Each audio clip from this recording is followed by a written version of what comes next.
Okay, so here's the first YouTube video of the 2021-2022 school year. So part of this is just to get in the practice of me putting up videos again, which seemed to be pretty popular last year. And hopefully you'll watch this in actual speed instead of watching me at like 3 times speed, but whatever floats your boat. It's all to support you and help you. I try to keep them under 10 minutes long because I find that makes it more likely to be watched. All right, so we're gonna start on the quiz. By the way, we're not gonna have a YouTube video for every quiz. I'm trying to just get people accustomed to my culture, so don't ask where is the YouTube video for every single quiz, but there will be for each test, hopefully. Economics, want to start with the definition. Okay, the pursuit of scarce resources to satisfy unlimited wants. Economics, in the end, we're going to find it is all about money, but in the beginning, the study of economics originated about scarce resources or scarcity. Okay, and the 4 types of resources are land, labor, capital, entrepreneurial ability. Try to memorize them in that order so that you can know the way to pay for them is rent, wages, interest, and profit. Okay? No examples for each. So land is all gifts of nature. So it could be animals, it could be a lake, it could be fish, it could be trees. Anything that was here in the Garden of Eden is going to be, part of land. And that's important because ultimately every resource comes from there. All right. Labor is, any physical or mental effort. So when I'm teaching, that's doing labor. Construction worker is doing labor. When a lawyer is thinking of how to defend his client, that is also labor. When a doctor is interviewing a patient and getting a health history, that is labor. Okay, so anything, cooking, waiting tables, etc. I think you get the idea. Capital tends to be the one that's the hardest to understand. So there's capital equipment. All right, everything at Fenwick is capital equipment, from the whiteboard to the desks to the buses. And then the actual building itself is capital equipment. So Fenwick's actual physical structure, so that's also under capital equipment. Intellectual capital, one of the harder things to understand.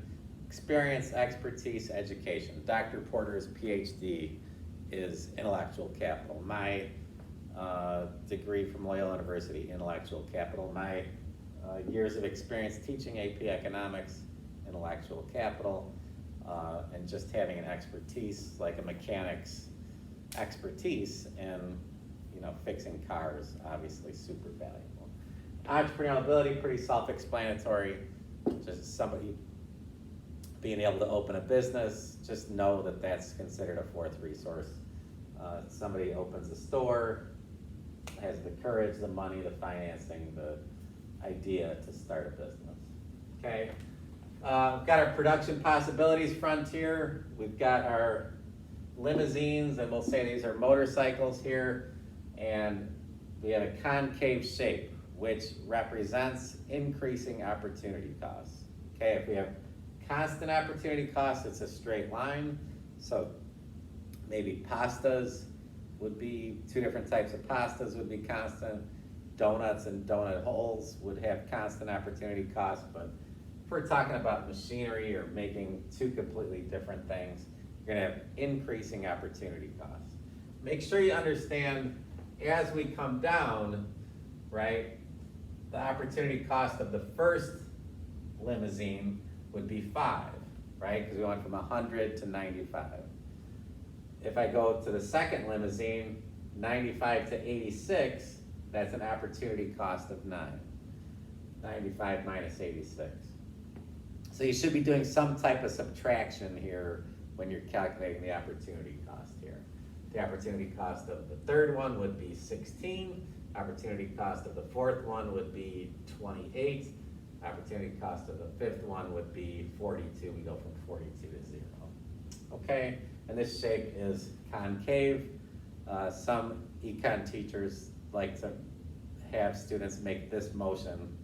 Okay, ooh, it almost fits perfectly with my arm, to represent production possibility. Okay. This point out here is impossible. We don't know which of these points is the best, but that represents efficient use of resources. We don't know which one of these is the best. Any point inside here represented by U means that there's poor management or unemployment or corruption or some absence of use of resources. Okay. Make sure you know that. And now for comparative advantage, which will be probably the trickiest part of the quiz. Just so everybody knows, the land, labor, capital, entrepreneurial ability will probably be a categorization section. So I'll give a resource like a lake, and then you'll have to identify it as land. Okay. All right. So let's say I have Joe's Tacos and Sal's Place, and they make tacos and burritos. First of all, we know that Joe's has absolute advantage in both. That's easy. 30 is more than 20. 10 is more than 5. Okay. That's absolute advantage. But comparative advantage, again, you cannot have comparative advantage in both products, so we figure out who has comparative advantage in one, and then the other should have comparative advantage in the other. So Joe's opportunity cost for burritos goes in the denominator, 10, the tacos goes in the numerator, so each burrito has an opportunity cost of 3 tacos. Okay, Sal's opportunity cost for burritos is going to be 20 over 5, which is 4 tacos for every burrito, which means that Joe's has comparative advantage for burritos. Okay, he has a lower opportunity cost, even though, and then we must conclude that Sal has comparative advantage for tacos, which he does. Let's go ahead and do Joe's OC for tacos is going to be 10 over 30, or the reciprocal, which is 1/3. So the opportunity cost for every taco is 1/3 of a burrito. Sal's OC for tacos is going to be 5 over 20, which is 1/4. Okay, this is why I recommend changing them to decimals. Sometimes even I get confused what's greater, 1/3 or 1/4. Don't make fun of me. This is 0.33 repeating. This is 0.25. 0.25 is less. That just verifies that Joe has comparative advantage for burritos. Sal has comparative advantage for tacos, which is how it should be. Okay, review your problems. I'm just squeezing it in a nice little 8 minutes and 15 seconds. Maybe I'll talk a little bit longer. Don't be nervous, especially the first quiz. It's going to be a lot of fill in the blank. It'll be like the amount that you are giving up to produce something is known as the blank cost, or as the blank, 2 words. Okay? Or economics is about the pursuit of blank resources. Okay? When somebody opens their own business, they are called an entrepreneur. That might be a tougher question, but be familiar with the vocabulary. Don't beat yourself up too much. I'm really big on making sure you get familiar with things, that we're getting acclimated, especially as we're rolling into this school year. So then I can beat you up like that in October and November. So you got that to look forward to. All right, everybody. Hopefully the posting of this goes okay. Don't forget to like and subscribe. I'm hoping to get up to 35 subscribers by the end of the year. I think at this point I'm going to start getting advertising on YouTube. All right, everybody. Take care.